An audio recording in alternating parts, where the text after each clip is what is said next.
కోయ ఎల్లమ్మ తల్లి జ్యోతిషాలయం. విద్య, ఉద్యోగం, వ్యాపారం, ప్రేమించిన వారు దూరం అవడం, భార్యాభర్తల మధ్య గొడవలు, అత్త కోడళ్ల మధ్య మనస్పర్ధలు, కుటుంబ సమస్యలు, ఆర్థిక సమస్యలు, పెళ్లి కుదరకపోవడం, సంతానం ఆలస్యం కావడం, స్త్రీ పురుష వశీకరణం, చెడు ప్రయోగ నివారణ మొదలగు ఎటువంటి సమస్యలకైనా పరిష్కారం చూపగలరు. స్త్రీ పురుషులకు ఎటువంటి సమస్యలు ఉన్నా నమ్మకంతో కాల్ చేయండి. ఫోన్ ద్వారానే జ్యోతిష్యం చెప్పబడును. Phone number 9014339338. హాయ్ ఫ్రెండ్స్, అందరికీ నమస్కారం అండి.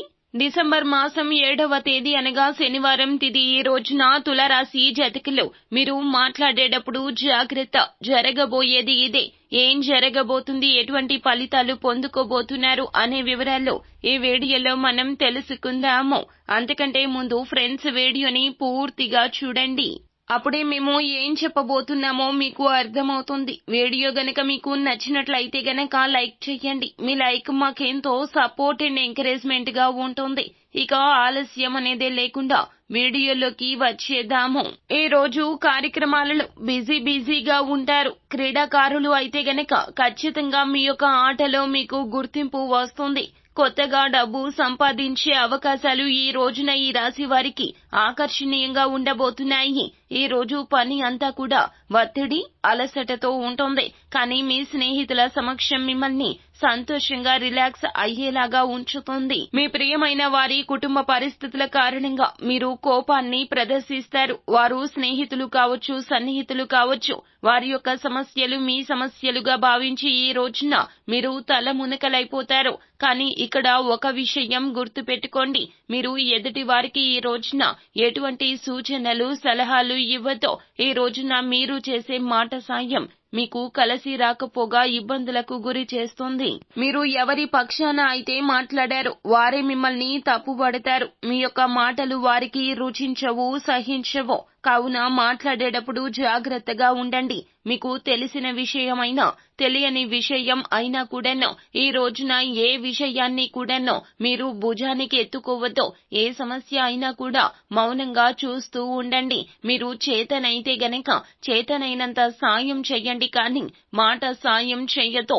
ఈ రోజు మీ మాట మిమ్మల్ని చాలా కష్టపెడుతుంది. మీరు మాట్లాడే మాట ఎదుటి వారికి తప్పుగా అర్థమవుతుంది. కావున మౌనంగా ఉండడం చాలా ఉత్తమం.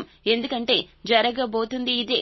మీరు ఉద్యోగస్తులైనా, వ్యాపారస్తులైనా, ఆఖరికి కుటుంబంలో అయినా కూడా ఏ సమస్య వచ్చినా, ఎవరికి ఎటువంటి ఇబ్బంది వచ్చినా ఈ రోజున మీరు మాత్రం ఏ మాట మాట్లాడొద్దు. ముఖ్యంగా మీ మాట ఎదుటి వారు వినాలి అనే పోకడ కలిగి ఉంటారు మీరు. మీ యొక్క నాయకత్వ లక్షణాలు ఈ రోజున ఎక్కువగా సమస్యలకు దారి తీస్తాయి. మంచి అయినా చెడు అయినా ఈ రోజున మీరు ఏ విధమైనటువంటి తప్పు చేయతో. మాట్లాడడమే పెద్ద తప్పు అయిపోతుంది. ఈ రోజున కుటుంబ పరిస్థితుల కారణంగా కావచ్చు, మీరు ఉన్నటువంటి పరిస్థితుల కారణంగా కావచ్చు, ఎదుటి వారు కోపాన్ని ఎక్కువగా ప్రదర్శిస్తారు. కానీ వారితో మంచిగా మాట్లాడండి, వారిని శాంతపరచండి. ఈ రాశికి చెందిన వారు ఖాళీ సమయంలో ఎక్కువగా పుస్తక పఠనం చేయడానికి, ఆధ్యాత్మికత వైపు ఎక్కువగా అడుగులు వేస్తారు. ఈ రోజున దైవ దర్శనం చేసుకునే అవకాశం కూడా కనిపిస్తుంది. దీనివల్ల మీ యొక్క చాలా సమస్యలు తొలగించబడతాయి. ఏదో పాత విషయంపై మీరు మీ యొక్క జీవిత భాగస్వామి ఏ రోజున గొడవ పడతారో మీరు గొడవ పడకుండా శాంతంగా ఆ యొక్క సమస్యను పరిష్కరించగలిగితే గనక వారికి మీకు మధ్యన బంధం ఇంకాస్త బలపడుతుందని చెప్పుకోవచ్చును. ఈ రోజున మీరు గతంలో జరిగినటువంటి తప్పిదాలు కావచ్చు, లేదా ఏది అయినా కూడాను నెమరు వేసుకునే ప్రయత్నం చేయతో. గత తాలూకా గుర్తులతో ఎదుటి వారికి చురకలు అంటిస్తారు. మీకు తెలియకుండానే ఇది ఇలా జరిగిపోతుంది. కావున గతాన్ని తవ్వే ప్రయత్నం చేయతో. అలాగే ఈ రోజున మీకు చాలా వరకు కూడాను అంతా సర్దుకుంటుంది. ఈ రోజున చివరికి అంతా సర్దుకుంటుంది. కానీ కారణం ఏమిటో తెలియకుండా ఈ రోజు అంతా బాధపడతారు. కావున మాట విషయంలో అప్రమత్తంగా ఉండండి. శివారాధన మేలు కలగ చేస్తుంది. అలాగే హనుమాన్ చాలీసాను పఠించండి. అంతా మంచి జరుగుతుంది. సో ఫ్రెండ్స్, చూశారు కదా, ఈ వీడియో గనక మీకు నచ్చినట్లయితే గనక లైక్ చేయండి. మరిన్ని వీడియోస్ కోసం మా ఛానల్ ని సబ్స్క్రైబ్ చేసుకొని